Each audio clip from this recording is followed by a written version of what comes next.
জামায়াত ঘোলা পানিতে মাছ শিকারের চেষ্টা করছে, মন্তব্য রিজভীর। মব যেটা হচ্ছে সেটা 17 বছর পুষে রাখা ক্রোধ, বললেন অ্যাটর্নি জেনারেল।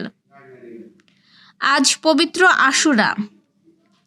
বাংলাদেশে জাতিসংঘের মানবাধিকার কার্যালয় খুলতে দেওয়া হবে না, বললেন হেফাজত আমির।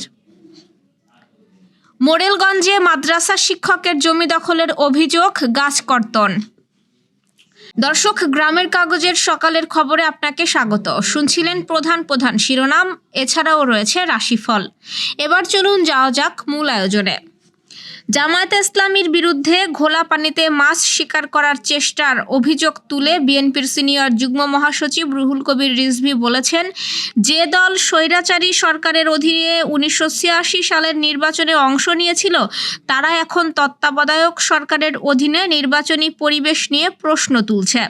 জুলাইয়ের গণ অভ্যুত্থানের প্রথম বার্ষিকী উপলক্ষে এক অনুষ্ঠানে একথা বলেন তিনি।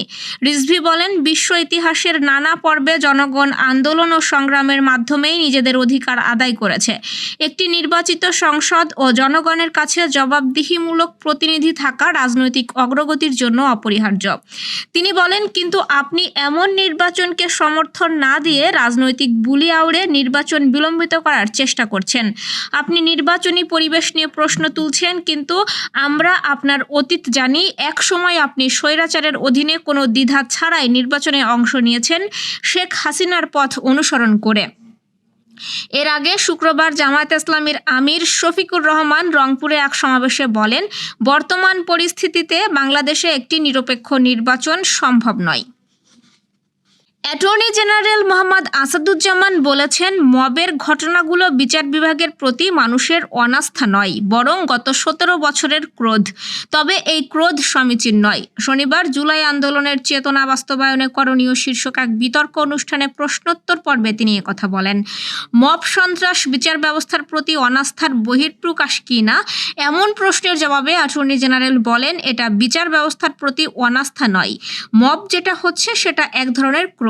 গত 17 বছর মানুষের মধ্যে পুষে রাখা ক্রোধ, স্বজন হারানোর ক্রোধ, 4500-এর বেশি গণতান্ত্রিক যোদ্ধাদের ক্রস ফায়ারে হত্যার ক্রোধ, 700-এর বেশি মানুষকে গুম করার ক্রোধ, 60 লাখের বেশি মানুষের বিরুদ্ধে মিথ্যা ও গায়েবী মামলা করে আদালতে দাঁড় করানোর ক্রোধ। তিনি বলেন, এই ক্রোধ আমরা কখনোই কামনা করি না। এই ক্রোধ অপ্রত্যাশিত। এই ক্রোধ নিয়ন্ত্রণ করতে হবে।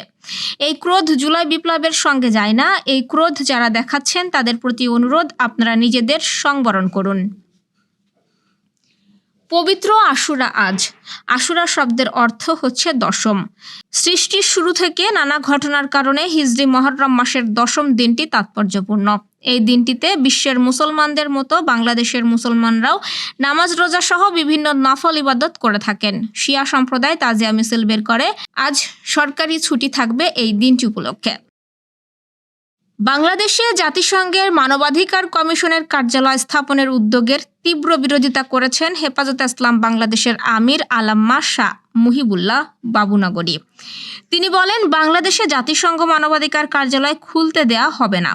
রাজধানীর বারিধারায় হেফাজতের আয়োজিত আলোচনা ও দোয়া মাহফিলে প্রধান অতিথির বক্তব্যে তিনি এই মন্তব্য করেন। তিনি বলেন, অতীতে দেখা গেছে বিভিন্ন আন্তর্জাতিক সংস্থা মানবাধিকারের নামে ইসলামী শরিয়া, পারিবারিক আইন এবং ধর্মীয় মূল্যবোধে হস্তক্ষেপের অপচেষ্টা করেছে। এসব হস্তক্ষেপ জাতীয় সার্বভৌমত্ব ও মুসলিম সমাজের ধর্মীয় অনুভূতির পরিপন্থী। তাই বাংলাদেশে জাতিসংঘ মানবাধিকার কার্যালয় খুলতে দেয়া হবে না। বাগেরহাটের মোরেলগঞ্জে এক মাদ্রাসা শিক্ষকের জমি দখলে হামলা চালিয়ে গাছ কর্তন করেছে দুর্বৃত্তরা। হোগলাবুনিয়া গ্রামে জমি সংক্রান্ত বিরোধে এই ঘটনা ঘটে। এই ঘটনায় শিক্ষক আব্দুল বারী বাদী হয়ে মহারাজ খান সহ 4 জনের বিরুদ্ধে থানায় অভিযোগ দায়ের করেছেন। দর্শক, এ পর্যায়ে জেনে নিব কেমন যাবে আপনার আজকের দিন, অর্থাৎ 6 জুলাইয়ের রাশিফল। মেষ রাশির দিনটা খুবই ফলদায়ক। আজ কোনো মনোবাঞ্ছা পূর্ণ হতে পারে। নতুন বিলাসী কিছু কেনার কথা ভাবতে পারেন এবং ইচ্ছা পূরণ হবে। এর ফলে মনে আনন্দ থাকবে। বৃষ রাশির জন্য মোটামুটি ভাবে ফলদায়ক দিনটি। শত্রুতা হতে পারে। সন্তান পরীক্ষায় সফল হলে মন আনন্দিত থাকবে। নিজের ছোট ভাই বোনের সঙ্গে কিছুটা সময় কাটাবেন। মিথুন রাশির জাতক জাতিকাদের প্রেম হতে পারে আজ। পৈতৃক সম্পত্তি পেতে পারেন। যারা বাড়ি থেকে দূরে থেকে কাজ করেন তাদের পরিবারের কথা মনে পড়বে এবং সঙ্গীর সঙ্গে দীর্ঘ সময় ধরে ঝামেলা চললে তা মেটাতে সক্ষম হবেন। কর্কট রাশির দিনটা মোটামুটি ফলদায়ক। কোনো অসুখ হতে পারে, তবে মানসিক শক্তি বজায় থাকবে, যার ফলে কারো কথায় আঘাত পাবেন না। অতীতে যারা ঋণ নিয়েছেন তারা সেই ঋণের বোঝা কমাতে পারবেন, এতে খানিকটা চিন্তা দূর হবে। অতীতের কথা মনে করে আবেগপ্রবণ হয়ে পড়তে পারেন। সিংহ রাশির জাতক জাতিকাদের আজ ধন লাভের সম্ভাবনা থাকবে। বিদেশের ব্যবসায়ীদের জন্য শুভ দিন। অতীতে একাধিক সমস্যা ঘিরে থাকলে তা থেকে মুক্তি মিলবে। কোনো আত্মীয়ের শরীর হঠাৎ খারাপ হওয়ায় উদ্বেগ বাড়বে।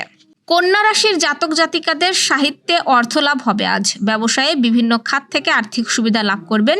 ছোট ব্যবসায়ীরা অতীতে টাকা বিনিয়োগ করে থাকলে এই সময় মুনাফা লাভ করবেন এবং বুঝে শুনে বিনিয়োগ করাই ভালো। তুলা রাশির আজ বন্ধুত্ব হতে পারে। মনে অপ্রয়োজনীয় অশান্তির কারণে দুশ্চিন্তা হতে পারে। ব্যবসার আইডিয়া আসবে, তবে তা কারোর সঙ্গে শেয়ার করা চলবে না। এটা করলে তারা এই বিষয়টার ফায়দা লুটতে পারে। পড়াশোনায় দুর্বল বিষয়গুলোর উপর আরও মনোনিবেশ করতে হবে, তাহলেই সাফল্য অর্জন করা সম্ভব হবে। বৃশ্চিক রাশি আজ প্রাপ্তি থেকে বঞ্চিত হওয়ার সম্ভাবনা রয়েছে। দিনটা আধ্যাত্মিক কাজে কাটবে। পরিবারের বাচ্চাদের সঙ্গে কথা বলে এবং খেলা করে সন্ধ্যার সময়টা কাটাতে হবে এবং কারোর সঙ্গে বিবাদে জড়ানো এড়িয়ে চলতে হবে। ধনু রাশির দিনটা স্বাভাবিকই থাকবে, সব মিলে শুভ হতে পারে। ক্যারিয়ারের সংক্রান্ত সমস্যা হতে পারে, তবে প্রিয়জনের সঙ্গে কথা বলে তা থেকে মুক্তি পেতে পারেন। বিদেশে সন্তানের উচ্চশিক্ষা ইচ্ছা থাকলে তার জন্য আবেদন করতে পারেন এবং দীর্ঘ সময় ধরে আটকে থাকা কাজ সম্পন্ন হলে মন ভালো হবে। মকর রাশির এই দিন শুভ হওয়ার সম্ভাবনা রয়েছে। বিবাহিতদের জন্য আনন্দদায়ক সময় এবং সঙ্গীর সঙ্গে একান্ত সময় কাটাতে পারবেন। আজ পুরানো স্মৃতিচারণা হবে। কুম্ভ রাশির জাতক জাতিকাদের আজ কাজে বাধা পাওয়ার সম্ভাবনা রয়েছে। কাজের জায়গায় বিরোধীদের থেকে সতর্ক থাকতে হবে।